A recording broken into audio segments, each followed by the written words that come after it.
Atumuna kali pwani otomano Karamoja kezda ijal tosa akironu da korum ido monyete tengeno ya depar akironu nyezde kiuno otomana subana nuda utare ire ichi otomano koriono luda itolo muta ane otomano Karamoja oraida ina peta nitemo kinte kampuni ngoni loka Agromax lude ya itosa akironu da kor atumuna ka luda jas otomana subana nom kezda apota mulo doto osodete da isumunda abonebe epote kesa igwaiki na akironu da kor otomano town or catch. Agriculture is something which is very good. Like now this exhibition which is here, like we are the champions.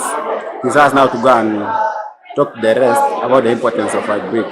And I've come to realize that education is not the only way to live life, but you find that even agriculture can change your lifestyles so long as you get implemented and you deliver yourself, you give time to agriculture. You will find that you will do everything. You can build, you can educate your children. Let the youth of Karamoja adapt.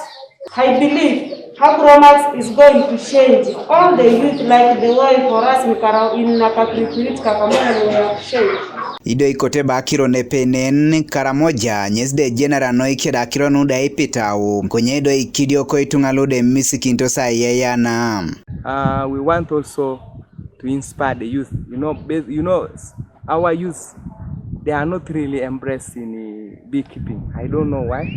Maybe because they are not yet exposed to it. So we want also to involve the youth. We want to take it so that it becomes for the youth. I really encourage them please to cope up with agric because it is something which is vital, especially for the youth. Other than maybe loitering in town, playing indoor games, please agric, it's okay.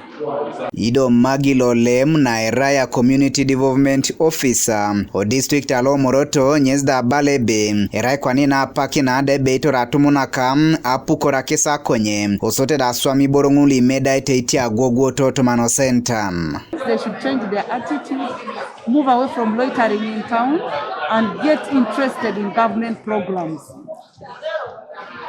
And they should also learn a culture of saving. Not whenever you get money, you go to drink. You get it? They should learn to save. And they should learn to start business with the little money they have. They are skilled enough. I don't see where there is a problem. Godfred Eyoku, TV East, Karamoja.